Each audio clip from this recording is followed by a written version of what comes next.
மணப்பெண்ணின் பிரத்யேகமான திருமணம் விவாஹா தி சென்னை சில்க்ஸ்.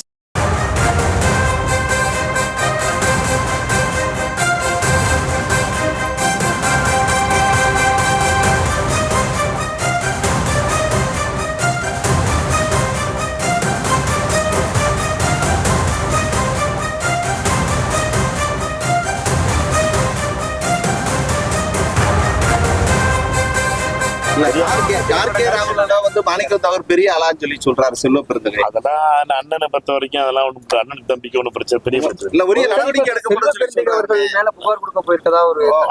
நடவடிக்கை எடுக்க போறோம். அதெல்லாம் நீங்க நீங்க பத்திரிகையாளர்கள் பெருசாக்கி இருக்காது. அண்ணனுக்கு தம்பிக்குமான ஒரு பிரச்சனை ஒண்ணு. நாங்கெல்லாம் சகோதரர்கள்.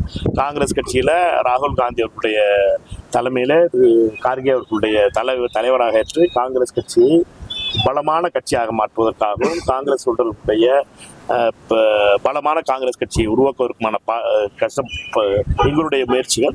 இதுல நீங்க எல்லாரும் எதுவும் சிண்டு முடிச்சு விடாம பிரச்சனை. மாணிக்கம் தாகூர் பெரிய ஆளான்னு சொல்லி சொல்றாரு செல்வ பெருந்தகை. அதெல்லாம் அண்ணனை பொறுத்த வரைக்கும் அதெல்லாம் ஒண்ணு அண்ணன் தம்பிக்கு ஒண்ணு பிரச்சனை பெரிய பிரச்சனை இல்ல. உரிய நடவடிக்கை நடவடிக்கை எடுக்க போறோம். அதெல்லாம் நீங்க நீங்க பத்திரிகையாளர்கள் பெருசாக்கி இருக்காது. அண்ணனுக்கு தம்பிக்குமான ஒரு பிரச்சனை ஒண்ணு. நாங்கெல்லாம் சகோதரர்கள். காங்கிரஸ் கட்சியில ராகுல் காந்தி அவர்களுடைய தலைமையில கார்கே அவர்களுடைய தலைவராக ஏற்று காங்கிரஸ் கட்சியை பலமான கட்சியாக மாற்றுவதற்காகவும் காங்கிரஸ் உடைய பலமான காங்கிரஸ் கட்சியை உருவாக்குவதற்குமான கஷ்டம் எங்களுடைய முயற்சிகள்.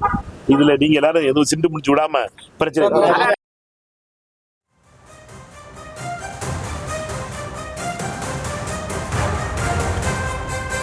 தனிப்பட்ட பகைக்காக மாணிக்கம் தாகூர் குளிர்காய்கிறாரா என்ற கேள்வியானது தற்போது எழுந்துள்ளது. முன்னாள் மத்திய அமைச்சர் ப. சிதம்பரத்துடன் மாணிக்கம் தாகூருக்கு நீண்ட காலமாக உரசல் இருப்பதால் இரு தலைவர்களுடனான முரணை வைத்து கூட்டணி பிரச்சனையில் குளிர்காய்கிறாரா மாணிக்கம் தாகூர் என்ற கேள்வியானது தற்போது எழுந்துள்ளது.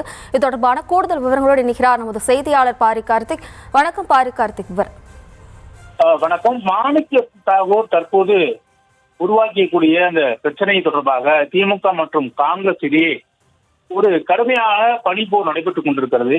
குறிப்பாக காங்கிரஸ் கட்சியை பொறுத்த வரைக்கும் திமுகவில் கூட்டணி அமைத்து கடந்த 2024 தேர்தலில் புதுவை உட்பட 10 தொகுதிகள் வென்று வெற்றி பெற்றார்கள். ஏற்கனவே 2021 சட்டமன்ற தேர்தலில் 25 இடங்கள் திமுகவிடம் பெற்று அதில் 18 இடங்கள் வெற்றி பெற்றார்கள். தொடர்ச்சியாக திமுகவுடனான 2017 முதல் அவர்கள் இருந்த ஒரு நிலையில் தற்போது விருதுநகர் எம்பி மாணிக்கம் தாகூர் அவர்களும் தொடர்ச்சியாக திமுகவுக்கு எதிராகவும் கூட்டணி ஆட்சிதான் வேண்டும் என்றும் பல்வேறு கருத்துக்களை பேசினார். இதுக்கு முற்றுப்புள்ளி வைக்கும் வகையில் முதலமைச்சர் அவர்கள் வெளிப்படையாகவே தமிழ்நாட்டில் கூட்டணி கட்சி என்பது சாத்தியமில்லை என்று அவர் கூறிய பிறகும் தொடர்ச்சியாக மாணிக்கம் தாகூர் இது போன்ற கருத்துக்களை பொதுவெளியில் பேசுவதும் திமுக மற்றும் காங்கிரஸ் உடனான இந்த நட்பை குறிப்பாக இந்த தேர்தல் கூட்டணியை மிகப்பெரிய அளவுக்கு பாதிக்கும் எனும் கூறப்பட்ட ஒரு நிலையில் தொடர்ச்சியாக மாணிக்கம் தாகூர் பல இடங்களில் இப்படி பேசியிருக்கிறார் என்பது குறிப்பிடத்தக்கது. கிட்டத்தட்ட 5 ஆண்டு கால ஆட்சியில் கிட்டத்தட்ட தேர்தல் வருவதற்கான 2 மாதங்கள் இருக்கக்கூடிய நிலையில் தற்போது மாணிக்கம் தாகூருடைய பேச்சு என்பது திமுக கூட்டணியில் கடும் கோபத்தை திமுக மேலிடத்திற்கு உருவாக்கி இருக்கிறது. ஏனென்றால் காங்கிரஸ் கட்சியுடைய தலைமைக்கு கூட இது போன்ற வார்த்தைகளை பயன்படுத்தாத நிலையில் திமுகவை கடுமையாக குற்றம் சாட்டியும் திமுகவை கடுமையாக விமர்சித்தும் மாணிக்கம் தாகூர் தொடர்ச்சியாக இது போன்ற பேசி வருவது கடும் அதிர்ச்சிக்குள்ளாவதாக திமுக தலைமை சொல்லப்பட்டு வருகிறது. அதன் அடிப்படையிலே நேரடியாக செல்வ பெருந்தகையை கூட்டு அழைத்து காங்கிரஸில் என்னதான் நடக்கிறது, உங்கள் பிரச்சனைகளை முடித்துவிட்டு வாருங்கள், பிறகு கூட்டணி பேச்சுவார்த்தை தொடரலாம் என திமுக தலைமை சொன்னதாகவும் சொல்லப்படுகிறது. மேலும் தொடர்ச்சியாக மாணிக்கம் தாகூர் மீது நடவடிக்கை எடுக்க வேண்டும் என்று கட்சி மேலிடத்திற்கு செல்வ பெருந்தகையும் ஒரு அறிக்கையை கொடுத்திருக்கிறார். இது போன்ற தொடர் பேச்சால் திமுகவுடனான இந்த கூட்டணி மிகப்பெரிய அளவுக்கு பாதிக்கப்படுகிறது என்று அவரும் ஒரு அறிக்கை கொடுத்திருக்கிறார். இந்நிலையில் மாணிக்கம் தாகூர் மேல் என்ன போல நடவடிக்கை காங்கிரஸ் எடுக்கும் என்று வருகின்ற தேர்தலுக்கு அது முக்கியமான காரணமாக அமையும். இல்லை என்றால் திமுக மற்றும் காங்கிரஸ் அந்த உறவு என்பது தேர்தல் நேரத்தில் ஒவ்வொரு தொகுதியில் ஒரு வேட்பாளராக மற்றவர்கள் பணியாற்ற வேண்டும்.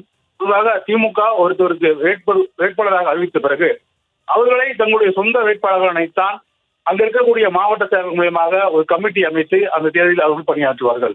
இப்படிப்பட்ட ஒரு சூழலில் தொடர்ச்சியாக மாணிக்கம் தாகூர் பேசுவதன் காரணமாக இது போன்ற ஒரு நல்ல சுமூகமான உறவு கண்டிப்பாக தேர்தல் நீடிக்காது என்றும் சொல்லப்பட்டு வருகிறது. அதன் அடிப்படையிலே மாணிக்கம் தாகூர் மீது உடனடியாக நடவடிக்கை எடுக்க வேண்டும் என்றும் செல்வ பெருந்தகை தற்போது அறிக்கை கொடுத்திருக்கிறார்.